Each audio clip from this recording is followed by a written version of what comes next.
साथियों, आज की बात डॉक्टर आलोक कुमार के साथ सच पे नज़र पे आपका पुनः स्वागत है। साथियों, देख रहे हैं कि उत्तर प्रदेश में चुनाव की बिसातें बहुत तेजी से बिछाई जाने लगी हैं। इन सब के बीच में कुछ लोग ऐसे आ गए हैं जिन्होंने झूठ पे झूठ, इतना सारा झूठ बोलना प्रारंभ कर दिया है कि आपको भी सच ढूंढने में दिक्कत आने लगी। ये तो पहली बात हो गई।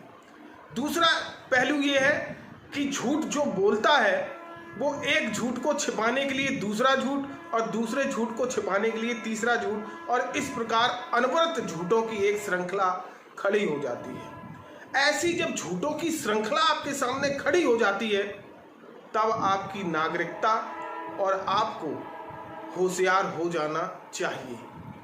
आपको जो भी मुद्दे बताए जा रहे हैं उन पे काम करना होगा।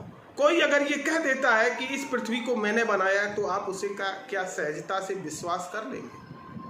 कोई ये कह देता है कि एम्बुलेंस मैंने चलाई है तो क्या आप विश्वास कर लेंगे? आपके आसपास जो सीएससी हैं वहाँ जाके आप देखिए कितनी एम्बुलेंस चढ़ रही हैं, कितनी एम्बुलेंस को डीजल मिल रहा है, उनके ड्राइवरों के साथ क्या स्थिति है। ये आपको प्रयास करना पड़ेगा, क्योंकि सच की खोज आपको भी मिलके कहीं ना कहीं करनी होगी। डायल 100 को कैसे 102 में बदला गया, क्या डायल 100 के साथ हुआ है, ये पड़ताल आपको करनी पड़ेगी कि अमेरिका की तर्ज पर किसी भी घटना में 10 मिनट में फोर्स पहुंचाने की व्यवस्था किसने की। ये आपके अपने मस्तिष्क में विचार आपको लाना पड़ेगा। अपराधी, अपराध और माफिया खत्म। तो उनसे जब ये लोग पूछते हैं कि माफियाओं की लिस्ट जारी कर दीजिए, उस लिस्ट में हम ये देख सकें कि कौन कौन से खत्म हुए और कौन कौन से रह गए, या चुनिंदा माफिया जो उनका साथ नहीं दे रहे थे उनको सिर्फ खत्म किया गया। ये सच जानना आपको पड़ेगा, आपको इसके लिए प्रयास करना पड़ेगा। आप जानते हैं कि कुछ ऐसे मुद्दे हैं जिन पे किसी प्रकार की कोई जवाबदेही तय नहीं होती है। जैसे हम कहते हैं भारत पाकिस्तान, इलेक्ट्रॉनिक चैनलों पर, बड़े बड़े चैनलों पे आप देख रहे होंगे पाकिस्तान में क्या हो रहा है, पाकिस्तान को कैसे हराया गया, ये सब आपको अभी से दिखाया जाने लगा है। हिंदू मुसलमान के नाम पे नफरत, जातियों को जातियों के नाम पर भड़काने की नफरत, शमशान कब्रिस्तान पे आपको भड़काने की दिक्कत, और जैसा भी आप देख रहे हैं जिन्ना का नया मुद्दा लाके और उस पर डिबेट कराना। आखिर क्या आपके बेसिक मुद्दे या समस्याएं यही हैं? हालांकि जो भी ये कह रहे हैं उनको भी आप सच मानकर गूगल पे सर्च जरूर करें। आप जब सर्च करेंगे तो अपने आप ये जान जाएंगे कि सच क्या है। अब दूसरा पहलू चिंतन का ये है कि आज की समस्या क्या है आम नागरिक की। आज महंगाई से, बेकारी से, बेरोजगारी से, महंगाई कहाँ पर पहुंची है? रसोई गैस सिलेंडर के दाम क्या हैं? पेट्रोल के दाम क्या हैं? क्या वास्तविकता में अंतरराष्ट्रीय कीमत पेट्रोल की बढ़ी है जो हमको इस भाव दिया जा रहा है? आखिरकार रसोई गैस महंगी क्यों हो रही है?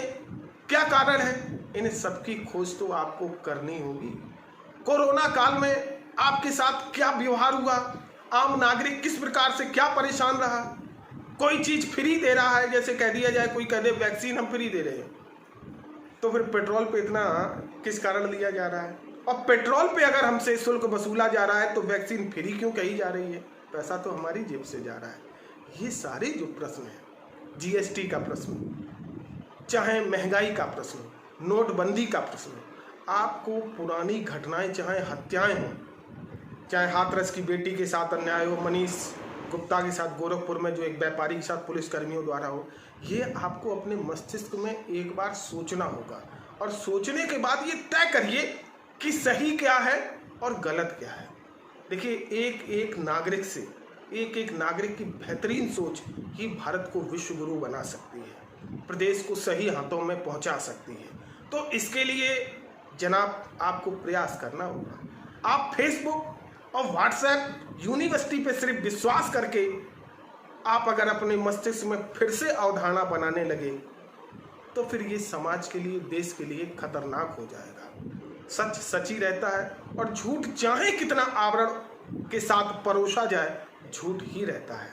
मेरा सभी पाठकों सुधी लोगों से निवेदन है कि सच की खोज करिए। आज अंधभक्ति का समय समाप्त हो चुका है और जितनी जल्दी आप भी अपने मस्तिष्क से अंधभक्तों के विचार जो हैं निकाल दीजिए।